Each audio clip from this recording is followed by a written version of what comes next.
जय हिंद दोस्तों। पिछले कुछ दिनों की प्रतिकूल परिस्थितियों के कारण मैं आप लोगों से जुड़ नहीं पा रहा था। कोविड से लड़ने के कारण लगभग 40 दिनों से मैं कुछ भी कार्य करने में सक्षम खुद को नहीं पा रहा था। लेकिन कितने दिनों तक मैं आपसे दूर रह पाता, तो पिछले कुछ दिनों से प्रयास कर रहा था आपसे जुड़ने का। मैं ईश्वर का आभार व्यक्त करता हूँ कि उन्होंने मुझ पर अपनी आशीर्वाद बनाए रखा और आप अपनों का प्यार है कि फिर से एक बार आप सब अपनों से जुड़कर खुद के लिए, अपने चैनल के लिए और आपके लिए विशेष प्रयास करने की कोशिश कर रहा हूँ। आज आप सबका आभार भी व्यक्त करूँगा, नतमस्तक हो ईश्वर के सामने और आप अपनों के प्यार स्नेह के सामने कि आप लोगों ने मेरे चैनल को कुछ ही दिनों में 1 की जो प्राथमिक सब्सक्राइबर की संख्या होती उससे भी ज़्यादा पहुंचा दिया। अब उम्मीद करते हैं कि आप अपनों का प्यार लगातार बने रहे, क्योंकि एक ही चीज़ सीखा अपनी बीमारी के दौरान कि ज़िंदगी बहुत छोटी होती और इंसान का किरदार काफ़ी बड़ा होता है। इसीलिए इंसान जिस चीज़ को चाहता है, जिस चीज़ को प्यार करता है, उसको प्राप्त करने के लिए उसे पूर्णतः समर्पित हो जाना चाहिए, क्योंकि न जाने ईश्वर कब वक्त समाप्त होने की घंटी बजा दे। इस कारण से मैं कोशिश कर रहा हूं कि आप तक उन तथ्यों को पहुंचा पाऊं, क्योंकि मेरा पहला प्यार युवाओं के लिए समर्पण ही है। ये समर्पण ही तो आपके प्यार का कार्य है, नहीं तो बिना वीडियो अपलोड किए किस चैनल को 1K में जाने का मौका मिलता। अब इस चैनल की लोकप्रियता आप अपनों के साथ और बढ़ती चली जाएगी। इस उम्मीद से मैंने भी अपनी बीमारी को पूर्णतः कमजोर साबित करते हुए आज संविधान की एक नए चैप्टर के साथ आगे बढ़ने की कोशिश कर रहा हूँ। उम्मीद है आपका प्यार मेरे मनोबल और मेरे साहस को बढ़ाने का काम करेगा। आज बात करेंगे संविधान के निर्माण की समस्त प्रक्रियाओं से संबंधित। भारतीय संविधान का निर्माण उस परिस्थिति में हुई थी जब कई वर्षों के प्रयास के उपरांत अंततः कैबिनेट मिशन के माध्यम से एक संविधान सभा की गठन हुई थी, और जिस संविधान सभा ने 2 वर्ष 11 महीने 18 दिन के कठिन परिश्रम के बाद विशाल और महान भारत के लिए एक संविधान की रचना की, जिस संविधान के माध्यम से आज हमारा देश सैनिक और सफल रूप से संचालित होने में सक्षम हो पा रहा है और हमारे देश की महानता से संपूर्ण विश्व अभिभूत भी होता जा रहा है। तो आज हम लोग बात करेंगे भारतीय संविधान के निर्माण। इस वीडियो को आप जरूर देखो और तुलनात्मक रूप से महसूस करोगे कि इस वीडियो में मैंने समस्त तथ्यों को आप तक पहुंचाने का प्रयास किया है। यह आपका प्यार है कि मैं काम कर पा रहा हूं, और उम्मीद है कि आपने हजार में हर इसको लेकर गए तो 10,000, 20,000 और इससे ज़्यादा हर घर में पहुंचाने का प्रयास आपका होना चाहिए। आते हैं और संविधान के निर्माण की बात करते हैं, एक एक तथ्य, और जो तथ्य हम आप तक नहीं पहुंचाएंगे आप कमेंट करके मुझे उसकी सूचना देंगे, हम आपको रिप्लाई देंगे। संविधान की बात हो रही है, कैबिनेट मिशन कैबिनेट जो मिशन है, आपने देखा होगा उसकी योजनाओं के अनुरूप 3 सदस्यीय दल भारत आता है। पैट्रिक लॉरेंस अध्यक्ष थे उस 3 सदस्यीय दल की, और दूसरी एबी अलेक्जेंडर ने, आपको याद होगा, सर स्टेफर्ड पीस हैं। कैबिनेट मिशन मार्च 1946 ईस्वी में भारत पहुंचते हैं, जो 3 सदस्यीय दल थी जिसकी अध्यक्षता पैट्रिक लॉरेंस कर रहे थे, और उन 3 सदस्यीय दल में एबी अलेक्जेंडर और सर स्टेफर्ड पीस भी सदस्य के रूप में भारत पहुंचे थे। आप जानते हो कि शोषित भारत में सर्वप्रथम संविधान की बात 1895 ईस्वी में बाल गंगाधर तिलक के द्वारा की गई थी। आप ये भी जानते हैं कि उसी आवाज को आगे 1922 ईस्वी में महात्मा गांधी ने थी, जब उन्होंने भी संविधान की बात की। बाद में आवाज को एम एन राय, और आप ये भी जानते हो कि कांग्रेस के फैचफुल अधिवेशन में संविधान सभा का गठन को भी प्रस्ताव आया था। ब्रिटिश शासकों ने पहली बार इन मांगों को 1940 ईस्वी में अगस्त प्रस्ताव के माध्यम से माना। 1940 ईस्वी में ब्रिटिश शासकों ने एक प्रस्ताव लाया था भारतीयों के पास, जिसमें संविधान सभा के गठन की बात थी। 1940 ईस्वी को, जिसे अगस्त प्रस्ताव के नाम से जानते। बाद में आपने क्रिप्स मिशन का नाम सुना होगा। सर स्टेफर्ड पीस के नेतृत्व में 1 सदस्यीय दल भारत पहुंचती है, और उस क्रिप्स मिशन में भी द्वितीय विश्व युद्ध की समाप्ति के बाद भारतीयों के लिए संविधान सभा के गठन की बात कही गई थी, जिसको गांधी जी ने पोस्ट डेटेड चेक बतलाते हुए निरस्त कर दिया था। अंततः देखेंगे कि जब इंग्लैंड में लेबर पार्टी की सरकार बनती है और उसके क्लेमेंट एटली प्रधानमंत्री बनते हैं, तो क्लेमेंट एटली ने भारत में अपने मिनिस्ट्री के 3 कैबिनेट मिनिस्टर्स को भारत भेजा। पैट्रिक लॉरेंस, एबी अलेक्जेंडर और सर स्टेफर्ड पीस को, तीनों के तीनों क्लेमेंट एटली के मंत्रिमंडल के कैबिनेट मिनिस्टर थे, इसीलिए इस मिशन को कैबिनेट मिशन कहा गया। आप जानते हैं कैबिनेट मिशन भारत पहुंचती और भारत में विभिन्न नेताओं से मुलाकात कर संविधान सभा के गठन के प्रस्ताव को अमलीजामा देने का प्रयास करते हैं। कैबिनेट मिशन अखंड भारत के लिए एकमात्र संविधान का निर्माण का प्रस्ताव लेकर आया था, लेकिन जैसा कि आप जानते हैं कि मुस्लिम लीग की कुछ अलग चाहत थी। फिर भी भारतीय नेताओं से मुलाकात करने के बाद जुलाई 1946 ईस्वी में जब कैबिनेट मिशन का गठन हो जाता है, जुलाई 1946 में गठन का प्रस्ताव पारित हो जाता है। गठन के लिए प्रारंभिक कुछ शर्तें होती है जुलाई 1946 ईस्वी में, और सदस्यों की संख्या 389 तय की जाती है। प्रारंभिक सदस्यों की संख्या कितनी तय की गई थी? 389।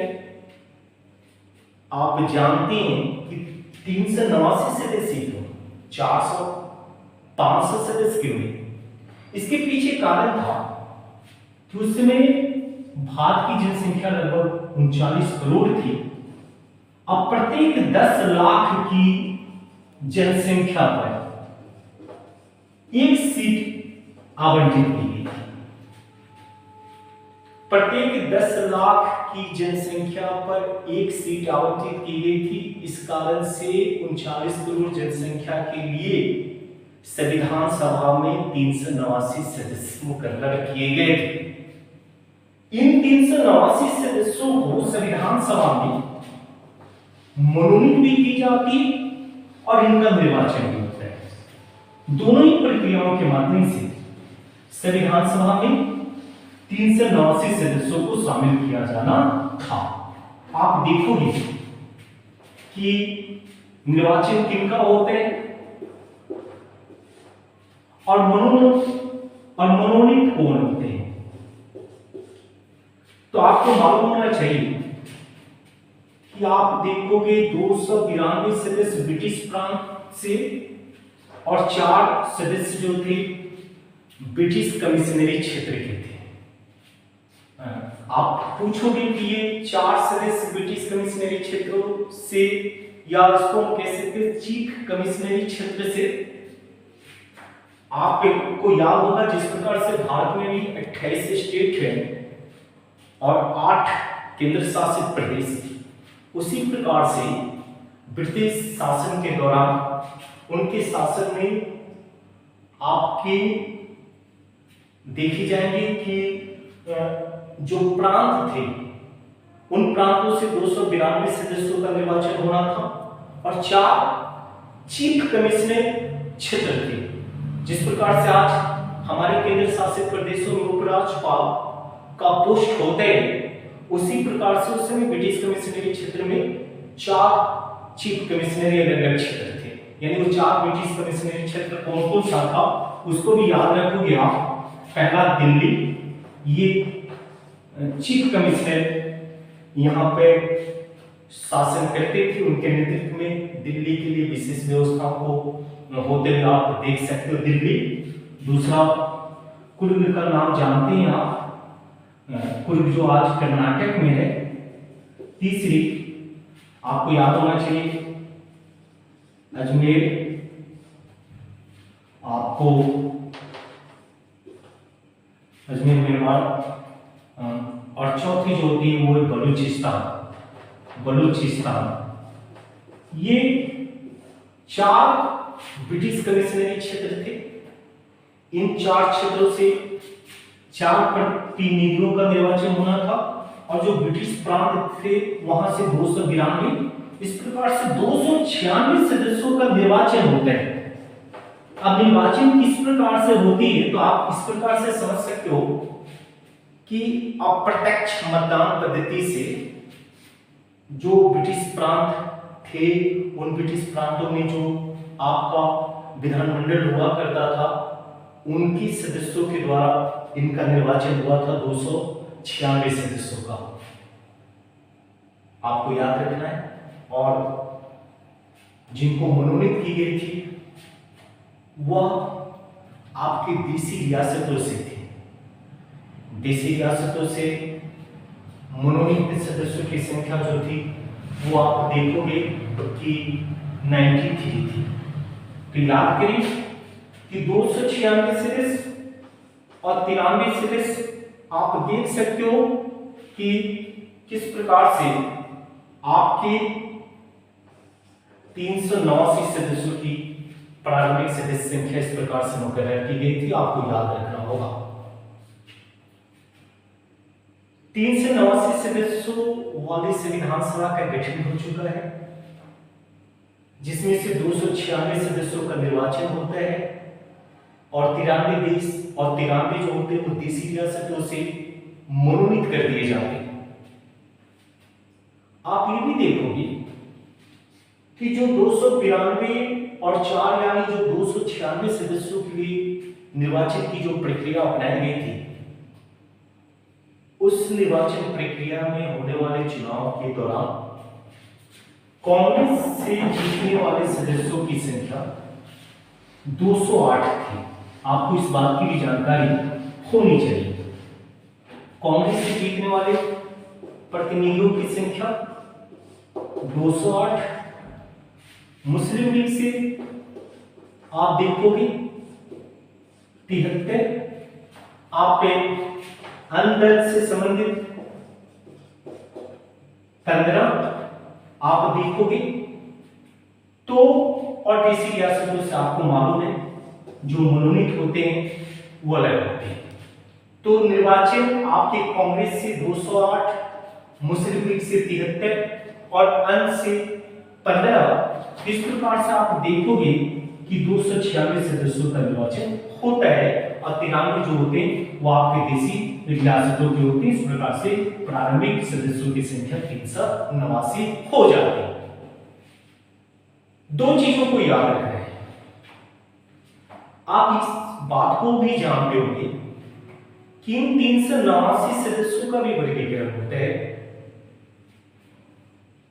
समान हिंदुओं में समान हिंदुओं की संख्या जो थी आपको मालूम है कि 208 वो 213 थी।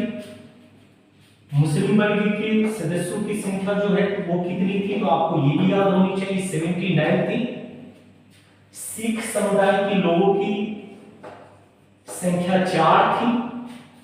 साथ साथ आप देखोगे शेड्यूल कास्ट उनकी संख्या 26 थी और शेड्यूल ट्राइब्स के सदस्यों की संख्या 33 थी। इस आंकड़े को भी याद रखने का प्रयास करना है। आप तथ्यों को याद रखेंगे। भारत में संविधान सभा का निर्माण कैबिनेट मिशन की योजनाओं के अनुरूप होती है। कैबिनेट मिशन 3 सदस्यीय दल था। पैट्रिक लॉरेंस उसके अध्यक्ष थे। अन्य 2 सदस्य एवी अलेक्जेंडर और सर स्टैफर्ड क्रिप्स थे। मार्च 1946 ईस्वी में कैबिनेट मिशन भारत पहुंचता है। भारत के विभिन्न नेताओं से मुलाकात के उपरांत संविधान सभा के गठन की योजनाएं बनती, जिस योजना के अंतर्गत सदस्यों की संख्या 389 मुकर्रर की जाती। उन 389 सदस्यों में से 296 सदस्यों का निर्वाचन होता है और 93 सदस्यों को देशी रियासतों से मनोनीत की जाती है। 296 सदस्यों की निर्वाचन की जो प्रक्रिया पूरी होती है, उस प्रक्रिया में कांग्रेस से 208 सदस्य जीत कर आते, मुस्लिम लीग के 73 सदस्य आते, अन्य 15 आते। इस प्रकार से आप देखोगे कि निर्वाचित सदस्यों की संख्या 296 हो जाती है और 93 सदस्य देशी रियासत से थे। इस प्रकार से प्रारंभिक 389 सदस्य पूरे होते हैं। अगर इसको भी विभाजित की जाती है तो जनरल हिंदू, जिनको आप अपर हिंदू कह सकते हैं, जनरल हिंदू का वर्ग एक खास 213, मुस्लिम समुदाय के सदस्यों की संख्या 79, सिख समुदाय के सदस्यों की संख्या 4 होती है, शेड्यूल कास्ट सदस्यों की संख्या 26 और शेड्यूल ट्राइब सदस्यों की संख्या 33 हो जाती है। इसको याद रखने का प्रयास करना होगा। आप देखो कि कहानी कैसे आगे बढ़ पाएगी। आप ये भी जानते हैं कि 296 सदस्यों में से 4 सदस्य ब्रिटिश कमिश्नरी क्षेत्रों के थे और वो 4 जो ब्रिटिश कमिश्नरी क्षेत्र थे उनको भी आपको नाम याद रखना होगा। संविधान सभा की प्रथम बैठक, अब तो संविधान सभा की गठन हो चुकी है। संविधान सभा की प्रथम बैठक आप देखोगे 9 दिसंबर 1946 ईस्वी को होती है और इन सदस्यों के माध्यम से संविधान सभा का गठन अगर पूछ दिया जाए, संविधान सभा का गठन, तो वो 6 दिसंबर 1946 ईस्वी में होती है। 2 महत्वपूर्ण पॉइंट्स है, इसको याद रखेंगे कि 389 सदस्यों की प्रक्रियाओं को पूरा करने के बाद संविधान सभा की गठन 6 दिसंबर 1946 ईस्वी और संविधान सभा की प्रथम बैठक 9 दिसंबर 1946 ईस्वी को। यहां से 2-3 महत्वपूर्ण पॉइंट्स उभर के आते हैं कि संविधान सभा में प्रथम वक्ता कौन थे, तो जेबी कृपलानी थे। याद होगा आपको, जेबी कृपलानी। दूसरी महत्वपूर्ण पॉइंट होती है संविधान सभा के अस्थायी अध्यक्ष कौन होते हैं, और अस्थायी अध्यक्ष तो डॉक्टर सच्चिदानंद सिन्हा, डॉक्टर सच्चिदानंद सिन्हा। आप याद रखोगे कि डॉक्टर सच्चिदानंद सिन्हा को संविधान सभा के अस्थायी अध्यक्षता करने का गौरव किस कारण से हासिल होता है। अगर ये सवाल आपके एग्जामिनेशन में पूछ दी जाए और ऑप्शन ये रहे, ब्रिटिशर्स ने उनको चुना था, डॉक्टर सच्चिदानंद सिन्हा का चुनाव हुआ था, या ये क्वेश्चन पूछ दी जाए कि सबसे बड़े सदस्य थे संविधान सभा के, इस कारण से उनको संविधान सभा का प्रथम अध्यक्ष बनने का गौरव हासिल हुआ। तो आपको याद होना चाहिए कि डॉक्टर सच्चिदानंद सिन्हा 9 दिसंबर 1946 ईस्वी को संविधान सभा के प्रथम अस्थायी अध्यक्ष जो बनाए गए थे, वो सबसे बड़े सदस्य थे। संविधान सभा में उपस्थित होने वाले सबसे बड़े सदस्य आपके डॉक्टर सच्चिदानंद सिन्हा थे। और डॉक्टर सच्चिदानंद सिन्हा भी बिहार के गौरव है। आपको याद होना चाहिए बक्सर, बिहार के बक्सर जिले से संबंधित है डॉक्टर सच्चिदानंद सिन्हा जी। उसके बाद आपको याद होगा 11 दिसंबर 1946 ईस्वी को डॉक्टर राजेंद्र प्रसाद आपके अस्थायी अध्यक्ष मनोनीत होते हैं, अस्थायी अध्यक्ष चुने जाते हैं। और 11 दिसंबर 1946 ईस्वी को अस्थायी अध्यक्ष के रूप में हरेंद्र मुखर्जी का नाम आता है। दो चीजें याद रखना। 9 दिसंबर 1946 ईस्वी को संविधान सभा की जब प्रथम बैठक हुई थी, तो आप सोच रहे होंगे कि 389 सदस्यों वाली संविधान सभा में कम से कम 350 या 360 सदस्य तो जरूर उपस्थित हुए होंगे, लेकिन ऐसा बिल्कुल नहीं था। संविधान सभा की प्रथम बैठक जब 9 दिसंबर 1946 ईस्वी को आयोजित की गई थी, तो उस अधिवेशन में उपस्थित होने वाले सदस्यों की संख्या मात्र 207 थी। ये थोड़ा आश्चर्यजनक बात है कि 389 सदस्यों वाले संविधान सभा में उपस्थित होने वाले सदस्यों की संख्या आखिर मात्र 207 लोग थे। प्रथम अधिवेशन में, प्रथम बैठक में शामिल होने वाले सदस्यों की संख्या 207 थी। उसके पीछे पहला सर्वाधिक महत्वपूर्ण कारण था, मुस्लिम लीग के सदस्यों ने संविधान सभा का बहिष्कार कर दिया। मुस्लिम लीग का बहिष्कार आपको याद होना चाहिए। और दूसरी, जो देसी रियासत के सदस्य थे, क्योंकि 9 दिसंबर 1946 ईस्वी को प्रथम अधिवेशन होती है देसी रियासत, उस समय तक ये समझ नहीं पाया था कि उसे कहां जाना और किसका समर्थन करना है। इस कारण से देसी रियासतों के सदस्यों ने भी प्रथम बैठक में शामिल होने से इनकार कर दिया था। अगर आप देख सकते हो कि 389 सदस्यों में से आपके 73 मुस्लिम लीग के और 93 अगर देसी रियासतों के सदस्य अनुपस्थित हो जाए, तो ऐसी परिस्थिति में सदस्यों की संख्या घटकर काफी कम रह जाती है।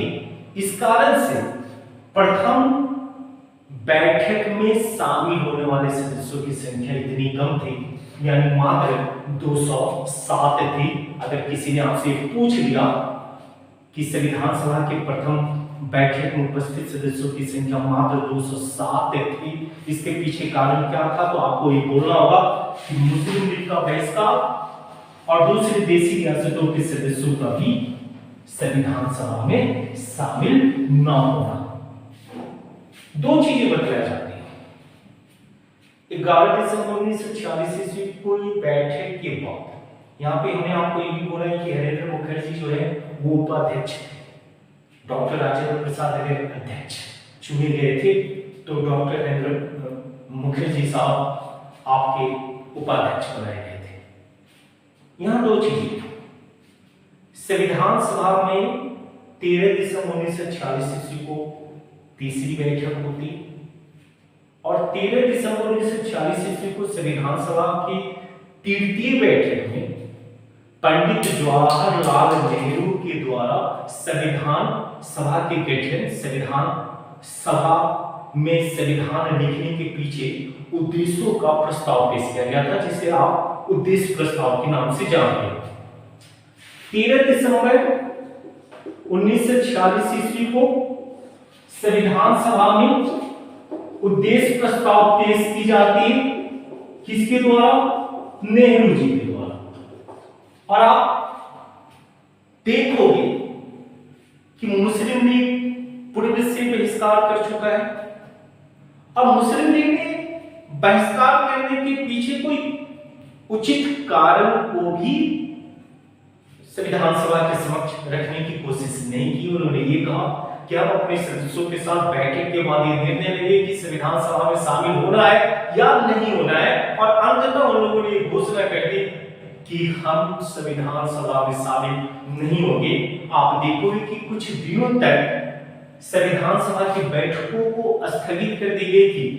एम.आर. जयकर साहब और अंबेडकर जी की इस प्रस्ताव के कारण कि संविधान सभा में जब तक लीग के सदस्य शामिल नहीं हो जाते तब तक किसी बड़े प्रस्ताव को पारित किया जाना उचित नहीं माना जाना चाहिए।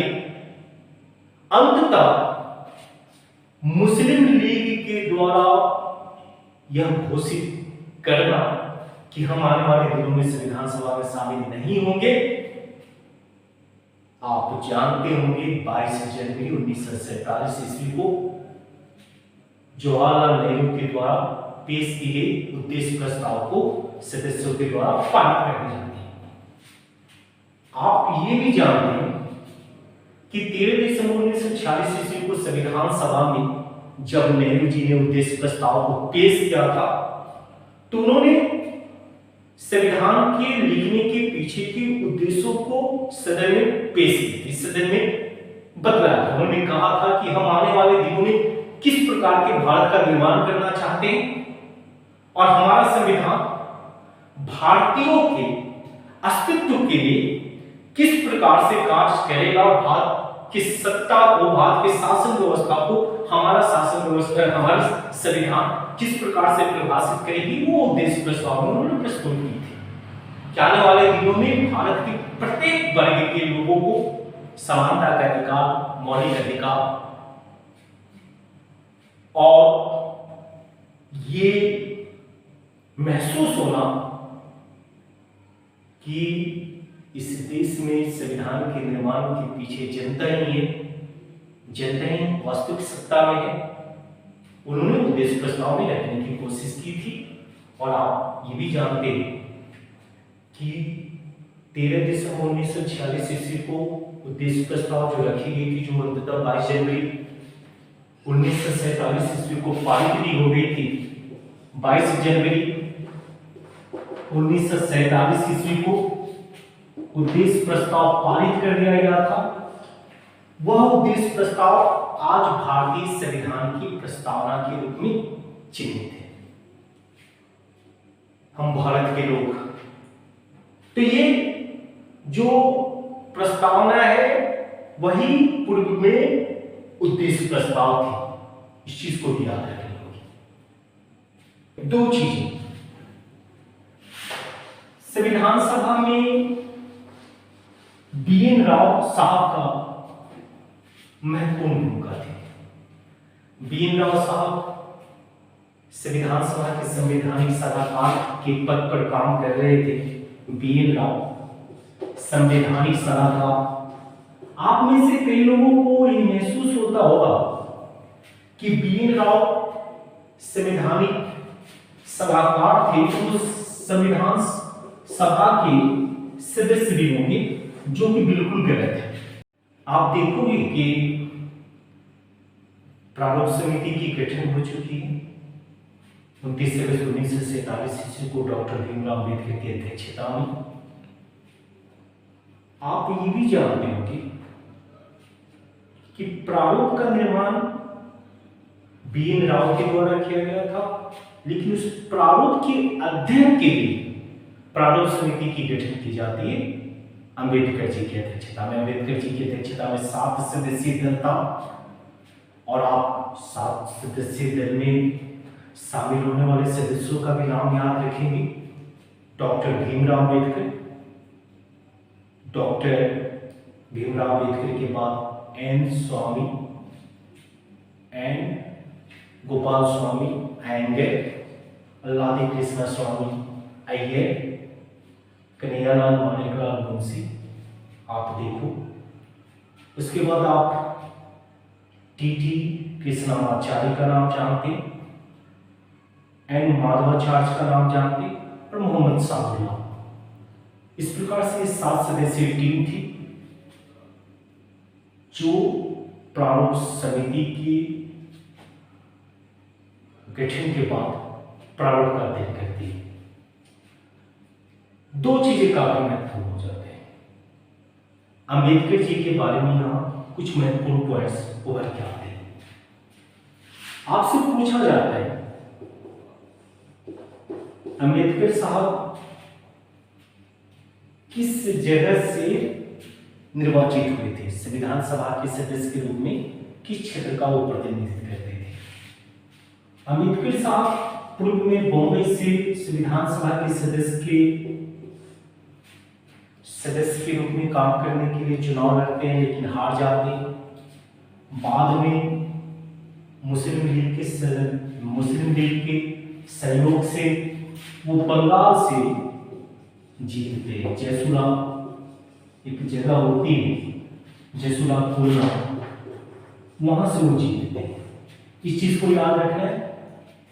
बाद में आप देखोगे कि जब 15 अगस्त 1947 ईस्वी को देश को आजादी मिल जाती है और बंगाल का वो हिस्सा पाकिस्तान के हिस्से में चला जाता है, तो ऐसी परिस्थिति में अम्बेडकर साहब का संविधान सभा की सदस्यता समाप्त हो जाती है, क्योंकि अम्बेडकर साहब एक स्कॉलर थे और उनकी योग्यता को नजरअंदाज करना संभव नहीं था। ऐसी परिस्थिति में संविधान सभा के संवैधानिक सलाहकार बीएन राव के सुझाव पर डॉक्टर राजेंद्र प्रसाद ने बॉम्बे के जो तत्कालीन प्रधानमंत्री थे, आपको याद होगा बीएन खेर साहब से अनुरोध किया कि बॉम्बे के किसी क्षेत्र से उनको निर्वाचित की जाए, डॉक्टर अंबेडकर साहब को। और कहते हैं कि बीएन खेर ने डॉक्टर अंबेडकर के लिए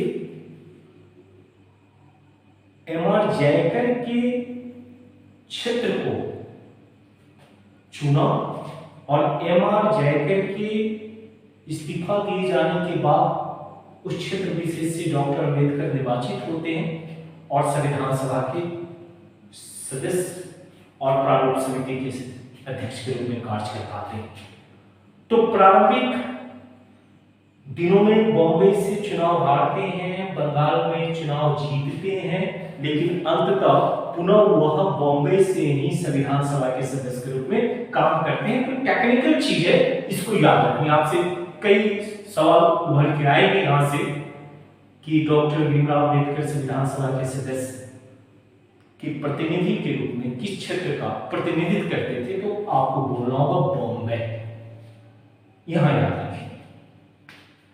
आप देखोगे कुछ महत्वपूर्ण चीज, संविधान सभा का गठन आप देख चुके हैं, आप उद्देश्य प्रस्ताव को पारित होते हुए भी देख चुके हैं।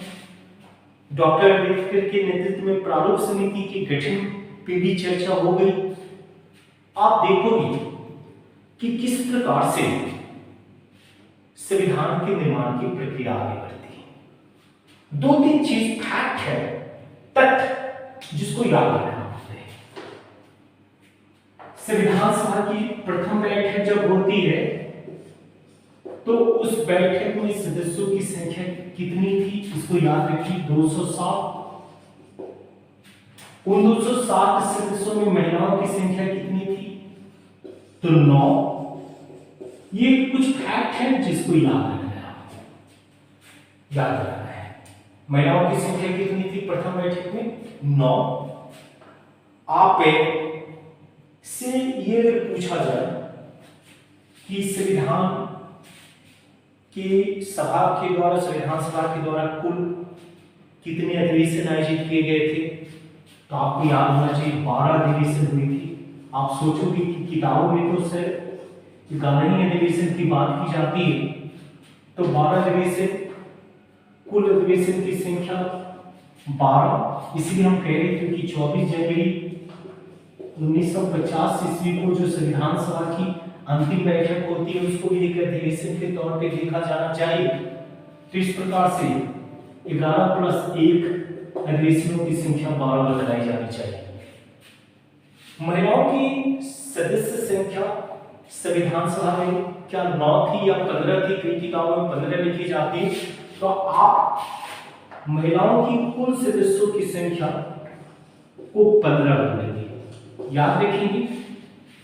उन 15 सदस्यों में से आपसे बहुत सारे सदस्य, महिला सदस्यों का नाम याद रखने की कोशिश नहीं करनी है, फिर भी आप सुचेता कृपलानी का नाम, विजय लक्ष्मी पंडित का नाम, आप राजकुमारी अमृता पवार का नाम, आप एकमात्र मुस्लिम महिला सदस्य थी जिनका नाम आपको बेगम एजाज रसूल। आपके एग्जामिनेशन में पूछ लिया जा सकता है कि संविधान सभा में शामिल 15 महिलाओं में से एकमात्र मुस्लिम महिला सदस्य कौन थी?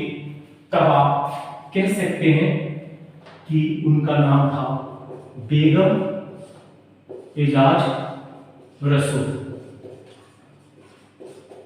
2-3 पॉइंट्स उभर के आए।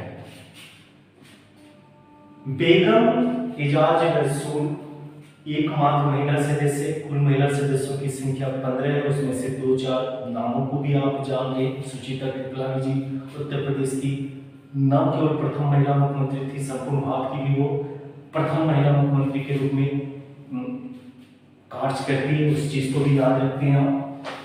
2-3 चीजें आगे बढ़ते चले जाएंगे। तो देखो, सारे तथ्यों को अगर शामिल करने का प्रयास किया जाए किसी एक मात्र वीडियो में, और ये दावा किया जाए कि इस वीडियो को देखने के बाद आपको किसी भी तथ्य के लिए बाहर से सामग्रियों को प्राप्त करने की कोशिश नहीं करनी पड़ेगी या किसी अन्य किताब का अध्ययन नहीं करना पड़ेगा, तो थोड़ी लंबी वीडियो होगी।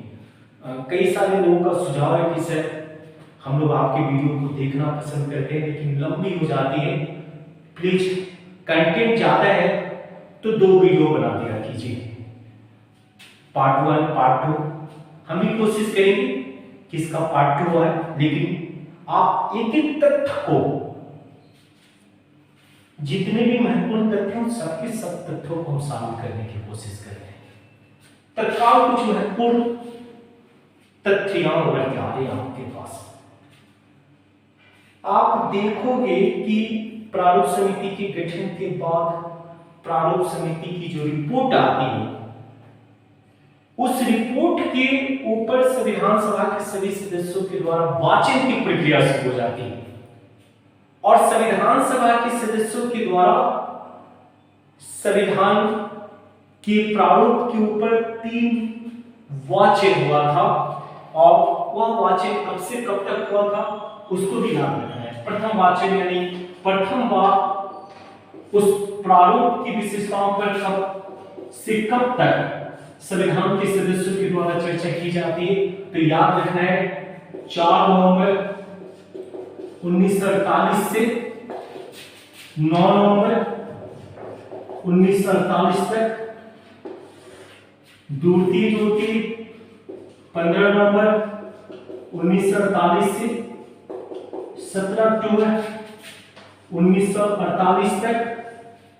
और तृतीय वाचन जो होता है और अंतिम वाचन, याद रखिए, वो आपको होती है 14 नवंबर 1949 से शुरू होती है और अंततः 26 नवंबर 1949 को समाप्त हो जाती है। तृतीय वाचन के बाद संविधान को आंशिक रूप से तत्काल प्रभाव से लागू कर दिया जाता है। आपको इस चीज की जानकारी होगी कि 26 नवंबर 1949 ईस्वी को संविधान को आंशिक रूप से लागू कर दी जाती है। संविधान को आंशिक रूप से लागू करने की बात होती, और 26 से नवंबर को 16 अनुच्छेद तत्काल प्रभाव से लागू हो जाते हैं। कुल कितने अनुच्छेद लागू किए गए थे? इस चीज को भी याद रखिए। हम अंतिम पॉइंट बोल रहे हैं, इसको ध्यान से सुनो। दूसरी वीडियो में कंप्लीट A to Z आप याद रखिए कि नंबर ऑफ सब्सक्राइबर हजारों की बात थी तो वो आपने पूरा किया। अब कुछ दिनों में इसकी संख्या हजारों से कई हजार होनी चाहिए। और मेरा पूरा विश्वास है, कोरोना के बाद पहली बार वीडियो बना रहे हैं, थोड़ी गलतियां होंगी, लेकिन आपका प्यार और सम्मान है। आप खुद सोचो कि अगर कोई व्यक्ति इस तरीके से अंदर से आपका प्यार ताकत ही है कि वापस आ पा रहे हैं। आप देखना A to Z किसी दूसरी किताब की किसी दूसरी वीडियो को आपको देखने की आवश्यकता नहीं पड़ेगी। तत्काल बस इतना याद रखिए कि 3 वाचन प्रक्रिया के पूरे होने के बाद जो 26 नवंबर 1949 ईस्वी को संविधान सभा की बैठक होती है, उस संविधान सभा में संविधान को आंशिक रूप से संविधान सभा में उसी दिन जो है संविधान को आंशिक रूप से लागू कर दिया गया था। 16 अनुच्छेद उस दिन लागू कर दिए गए थे नागरिकता से संबंधित आपके 5 से 9 तक। फिर आप देखोगे कि 60 नंबर अनुच्छेद जो कि राष्ट्रपति के शपथ से संबंधित है। फिर निर्वाचन से संबंधित 324 से लेकर 329 तक आप देखोगे। फिर अनुच्छेद 366, 367 आपको ये लागू कर दिए गए थे। फिर आपने देखा होगा कि किस प्रकार से आपके अनुच्छेद 394 है उसको भी लागू किया गया था। 394 में ये अनुच्छेद 394 की चीज से संबंधित है। तो आपको याद रखना चाहिए कि 26 नवंबर 1949 ईस्वी को लागू होने वाले जितने भी अनुच्छेद है उसकी चर्चा आपके अनुच्छेद 394 करता है। तो अभी तक जितने भी तथ्य उसको एक बार देखो और दूसरी वीडियो का इंतजार करो। लेकिन आप थोड़ी सी कमियां आज नजर आएगी, लेकिन नेक्स्ट वीडियो में, क्योंकि बहुत दिनों के बाद खुद को आपके बीच में लाने का प्रयास किया है और एक ही चीज जानते हैं कि आपका प्यार ही है जो मेरी ताकत है। देखते हैं नेक्स्ट वीडियो में आप A to Z चीजों को सीख पाते हैं। तत्काल इतनी चीजों को हम पूछेंगे। कमेंट कीजिए कैसा लगता है, शेयर कीजिए, सब्सक्राइब कीजिए। यही कहेंगे कि 1000 में तो आपने पहुंचाया, अब हजारों की बारी है। अब कितने हजार में आप पहुंचा पाते हैं देखने वाली बात है। जय हिंद, जय भारत।